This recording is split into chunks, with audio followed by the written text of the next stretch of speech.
अ, आपने अपने कई कन्वर्सेशन में कहा है कि बिना रेजोनेंस से के बिना यहाँ हम रूबरू नहीं हो सकते। मेरा क्वेश्चन ये है कि मैं मन से आया हूँ या मुझे भेजा गया है, तो ये नई भटकन की शुरुआत तो नहीं?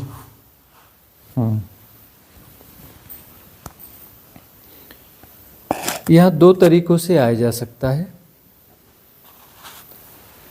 एक तो आपको कुछ अपीलिंग लगा, आपने सुना और वह आपके लिए अपीलिंग है, आपको लगता है कि आपकी साधना यहाँ पर फलित हो पाएगी और इस साधना से आप जो ढूंढ रहे हैं, जो आंतरिक खोज है, वो आपकी पूरी हो सकती है। एक तो यह बात होगी। दूसरी बात यह है जो रहस्यमयी है कि आपको भेजा जाता है। पिछले आपने जन्म लिए हैं, उसमें साधनाएं करी हैं। उन साधनाओं में पिछले जन्मों में आपके पास सद्गुरु हुए हैं, लेकिन आपकी साधना परिपूर्णता तक नहीं पहुंच पाई। तो जो सद्गुरु होते हैं, एक होते हैं गुरु, एक होते हैं सद्गुरु। सद्गुरु वह होते हैं जो अपने पीछे एक सिस्टम भी छोड़ जाते हैं, एक divine cosmic energy support system छोड़ जाते हैं। तो वह जो एनर्जी सपोर्ट सिस्टम छोड़ जाते हैं वह हेल्प करता है। वह तो मुक्त हो गए, उनका तो महापरिनिर्वाण हो गया। अब वह आपकी डायरेक्ट हेल्प नहीं कर सकते, लेकिन वह एनर्जी सपोर्ट सिस्टम जो है आपको हेल्प करता है, क्योंकि आप उनके रिजोनेंस में थे। तो वह जो है सेलेक्ट करता है आपके अगले जन्म में, अगली एरा में, कि आपकी साधना कंटिन्यू रहे। आपकी साधना कंटिन्यू रहे और कंटिन्यू रहने के बाद में सही जगह पर आपका फिर से रेजोनेंस बिठाला जाए, फिर से रेजोनेंस बिठाला जाए। उसके लिए जो है आपको पुश किया जाता है कि आपको कहाँ जाना है। वह संयोग बिठाले जाते हैं, बनाए जाते हैं। इसके अलावा अस्तित्वगत व्यवस्था भी रहती है कि आपकी साधना यदि इस लेवल की है, जिस लेवल की भी है, उस लेवल का आपको गुरु या सद्गुरु मिले आपकी पात्रता के हिसाब से, क्योंकि जो आपकी पात्रता है वह आपको अस्तित्व मुहैया कराता ही है। ऐसा हो नहीं सकता कि जो आपकी पात्रता है वो आपको ना मिल रहा हो। जो आप जिसके आप पात्र हैं वो आपको मिल ही जाता है, दिया ही जाता है, तो भेजा जाता है। एक तो बुलाया जाता है और एक भेजा जाता है। बुलाया जाता है इन द सेंस कि वह रेजोनेंस बैठने के काबिल हो, उस रेजोनेंस की काबिलियत है, क्योंकि देशना मैच करती है, लेवल मैच करते हैं। सद्गुरु का जो लेवल है और जो दिशा है, उसी दिशा में गति हो रही है, साधना हो रही है, और वह लेवल उसके आसपास ही है। कुछ चीज़ें अनफोल्ड होने की हैं, तभी वहाँ पर रेजोनेंस बैठता है। कुछ बैरियर्स हैं, कुछ छोटे छोटे बैरियर्स हैं, वह अटकाव डाल रहे हैं, और वो बैरियर्स वहाँ जा कर के टूटते हैं, तभी रेजोनेंस बैठता है। नहीं तो रेजोनेंस बैठेगा कैसे? कोई भी सद्गुरु कुछ बोलता है और रेजोनेंस बैठता है का मतलब यह है, उसके भीतर यह उठता है, अरे यह बात तो मेरी बात है, यह बात मेरी बात है। बस मैं भी यही कहना चाहता था, कह नहीं पा रहा था, लेकिन बात तो मेरी ही है। रेजोनेंस का क्या मतलब है कि बात तो मेरे अंदर ही है, लेकिन मैं कह नहीं पा रहा था, मेरी अभिव्यक्ति हो नहीं पा रही थी, थोड़ी स्पष्टता की कमी थी, लेकिन बात तो मैं यही कहना चाह रहा था, कह नहीं पा रहा था।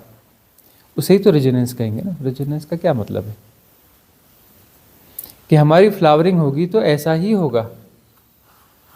आप वहीं आकर्षित होते हैं ना, उसी आध्यात्मिक सद्गुरु से आप आकर्षित होते हैं, या गैर आध्यात्मिक से भी आकर्षित होते हैं। कोई चोर है, कोई ठग है ना, कोई बिजनेसमैन है, किससे आकर्षित होगा? उसका रेजोनेंस भी तो बैठता है कहीं ना कहीं। जो वह करना चाहता है और नहीं कर पा रहा है, लेकिन कोई वैसा कर पा रहा है, तो वह रेजोनेंस बैठ जाता है। तो चोरों के भी अपने गुरु होते हैं, ठगों के भी अपने गुरु होते हैं, बिजनेसमैन्स के भी अपने गुरु होते हैं, सबके अपने गुरु होते हैं। कहाँ उनका आकर्षण है? कहाँ उनका आकर्षण है? उनकी फ्लावरिंग वहाँ होनी है, उस कर्म में होनी है। वह कर्म मुक्तिदायक है या बंधन कारक है, वह एक दूसरा मैटर है। तो यदि रेजोनेंस आपका है तो भी अच्छी बात है, और रेजोनेंस नहीं है तब भी आप आ गए हैं, मतलब पहुंचाए गए हैं, भेजे गए हैं। पिछली भावधारा आपको संदेश दे रही है कि यह वह जगह है जहां वह अधूरी साधना पूरी हो सकती है। जो चीज़ें अनफोल्ड होने की शेष रह गई थी, यहाँ अनफोल्ड हो सकती है। सही जगह पर पहुंचा दिया गया है, पहुंचा दिया गया है। अब फ्री विल है कि इसका फिर सदुपयोग कर पाते हो कि नहीं कर पाते हो। पिछले जन्म में तो नहीं कर पाए थे, तभी तो यहाँ मौजूद हो। मौजूद होने का कारण क्या है? पिछले जन्म की भी साधना थी और वह साधना फलित नहीं हो पाई, इसलिए फिर से जन्म हुआ है। फिर से जन्म हुआ है और फिर से सपोर्ट सिस्टम और अस्तित्वगत व्यवस्थाओं ने यहाँ पहुँचा दिया। अब फ्री विल है कि इस बार दांव लगाना है या नहीं लगाना है। दांव फिर अधूरा रखोगे कि पूरा करोगे? फ्री विल किस बात की होती है? फ्री विल इसी बात की होती है कि दांव अधूरा लगाओगे कि पूरा लगाओगे। मनुष्य ऐसा हो ही नहीं सकता कि वह दांव ना लगाए।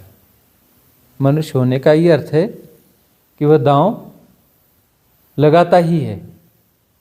कोई दांव जो है अधूरा लगाता है, कोई दांव पूरा लगाता है। जो अधूरा दांव लगाता है वह जस्टिफाई करता रहता है अपने आप को कि मैं ठीक चल रहा हूँ और जैसा मुझे करना चाहिए वैसा ही कर रहा हूँ, जबकि ऐसा जस्टिफाई कर रहा है और भीतर से वो जान रहा होता है कि दांव मैंने अधूरा ही लगाया है। कौन सी जल्दी है? कौन सी जल्दी है? देख लेंगे। और भीतर भीतर वो चाहता है गहरे में कि दांव पूरा ना लग जाए। खतरा है, खतरा है कि फिर मैं नहीं बचूंगा, इसीलिए दांव नहीं लग पाता। नहीं तो बाकी चीजें जो है, कठिन से कठिन चीजें बड़ी आसानी से हासिल हो जाती है ना। आसानी इन द सेंस मतलब उसमें दांव लगाना पड़ता है, श्रम करना पड़ता है, कर लेता है, पा जाता है ना। लेकिन यहाँ पर जो है दांव पूरा नहीं लगाता। बाकी जगह भय है, भय के बावजूद वो दांव लगाता है और पा जाता है सांसारिक चीज़ों को। भय के बावजूद लगा रहता है और फिर जो है सफल हो भी जाता है। लेकिन जो है यहाँ इस आध्यात्मिक यात्रा में वह दांव लगाने में सक्षम होता है। सक्षम तो है, यहाँ आया है कोई, सक्षम तो है, तभी तो पहुंच पाया है। दांव पूरा लगा सकता है। पात्रता का काफ़ी विकास हो चुका है। बची पात्रता के लिए यह माहौल है, तो चाहे तो अपनी पात्रता विकसित कर ले, दांव लगाए और पार हो जाए। लेकिन भीतर भीतर जो है साहस की कमी रहती है और वह साहस की कमी जो है रोकती है। वह साहस की कमी रोकती है और दांव पूरा नहीं लगाने दे पाती, नहीं लगाने देता है। जो अंतर्मन है, अंतर्मन बैरियर की तरह काम करता है। मतलब खुद के प्रति ही बेईमानी है। क्यों? क्योंकि खुद को ही मिटना है। मन के दो हिस्से हैं, कॉन्शियस और सब कॉन्शियस माइंड, है ना। तो अब जो है एक हिस्सा कहता है कि दांव लगाना है और एक हिस्सा कहता है कि नहीं। तो नहीं कहने वाला जो है चालबाजियों के द्वारा नहीं कहता है, डायरेक्ट नहीं कहता। वो कहता हाँ हाँ साधना करेंगे, कहाँ है, बिल्कुल करेंगे, हाँ ऐसी साधना करेंगे, और साधना करते वक्त अपनी पूर्णता तक नहीं पहुँचने देता। वो जो माया महाठगिनी कहा है ना कबीरदास जी ने, क्यों कहा है कि वह जो दांव लगाने वाली जो बात होती है, तो वहाँ पर जो है मन पूरा दांव नहीं लगाने देता, और उसके बाद में उन सारी पद्धतियों को सीख लेता है, साधना की विधियों को सीख लेता है, और सीखने के बाद में उसकी प्रैक्टिस करो बोलता है, इसकी प्रैक्टिस करो, प्रैक्टिस करते करते धीरे धीरे धीरे धीरे हो जाएगा। और धीरे धीरे कभी पूरा होता ही नहीं।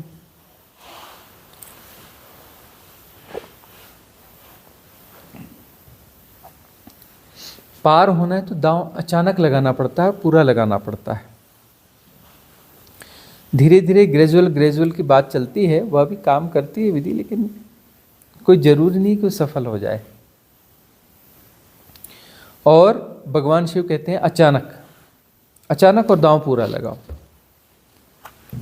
शिव सूत्र में भगवान शिव जो कहते हैं वो क्या कह रहे हैं, जो भैरव तंत्र, विज्ञान भैरव तंत्र की विधियां हैं, उन विधियों में क्या है कि दांव लगाओ और पूरा लगाओ और अचानक लगाओ।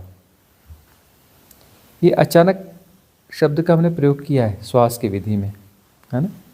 अचानक मतलब विदाउट एनी प्रिपरेशन, क्योंकि सारे प्रिपरेशन मन के, मन ने तैयारी करी तो वह असफलता निश्चित है।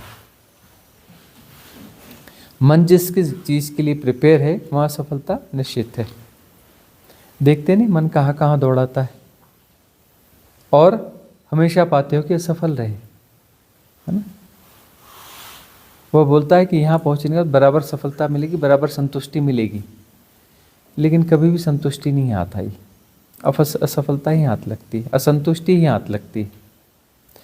तो मन के हाथ में यदि बात पहुँच गई, है ना, मन का प्रिपरेशन यदि उसमें हो गया,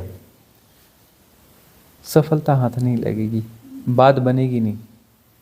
दांव मन के माध्यम से नहीं लग सकता, अचानक लगता है और सीधे मन से छलांग ले ली जाती है। मन को तो कब से मना रहे हो, कब से मना रहे हो, और मन जो है साधना करवा भी रहा है, लेकिन बात बनती कहाँ है। बड़ी चालबाजी है, तरह तरह के प्रश्न उठाता है। प्रश्न उठाए ना आपके मन में, है ना, माया महाठगिनी। प्रश्न आपको उठाए जाएंगे कि यहाँ आए हैं तो सही ही आए हैं, गलत आए हैं, बात बनेगी नहीं बनेगी। ऐसे ऐसे पूछते हैं जैसे गुरु ने रोका हुआ है ना, वह देगा कि नहीं देगा, जबकि वह तो दे ही रहा है। बैरियर खुद के भीतर है, फ्री विल खुद की है। चाहो तो छलांग ले लो, चाहो तो छलांग ले लो, लेकिन उंगली उठती है आगे कि सामने तो गड़बड़ नहीं है। अपने भीतर नहीं झांकते कि मेरे भीतर तो गड़बड़ नहीं है। अरे अपने भीतर झांको, कितने सालों से साधना कर रहे हो, इतने सालों से साधना करने की क्या जरूरत थी, गड़बड़ भीतर है। इतने सालों से साधना कर रहे हो तो फिर क्यों अटके हुए हो, गड़बड़ तो भीतर है ना। क्योंकि साधना के नाम पर कुछ चालबाजियां तो चल रही हैं ना, इसलिए हम ये पैटर्न भी तोड़ देते हैं। कुछ नियमित साधना करते हैं तो सुबह उठ के बिल्कुल साधना में बैठ जाते हैं, है ना, दोपहर में साधना में बैठ जाते हैं लोग, फिर शाम को साधना में बैठ जाते हैं, बड़े नियम से साधना में बैठते हैं, सारे नियम तोड़ देते हैं। कुछ लोग खूब भजन गाते हैं, है ना, हम उन्हें फिल्मों के गाने गवा देते हैं, तोड़ देते हैं पैटर्न, उल्टा पुल्टा सब कर देते हैं। सारी दिनचर्या को उलट पुलट कर देते हैं, सारे पैटर्न को उलट पुलट कर देते हैं, बिल्कुल रिलैक्स से अनरिलैक्स में ले जा लेते हैं। उसके बाद अचानक रिलैक्स, वो रिलैक्स दूसरा होगा, अमनी दशा वाला रिलैक्स होगा।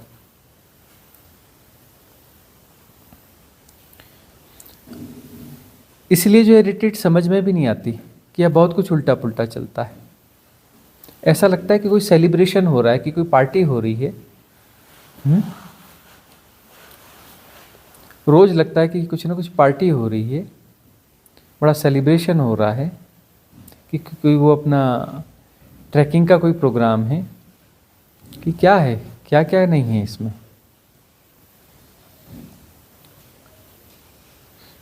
तो यहाँ जो है आपके मन के मुताबिक कुछ भी नहीं होता है, उलट पुलट होता रहता है। इस उलट पुलट से जो है अनरिलैक्सनेस पैदा होगी भीतर, और उस अनरिलैक्सनेस में ही अचानक कुछ घटेगा। बस यहाँ ठहरने थमने की जरूरत है।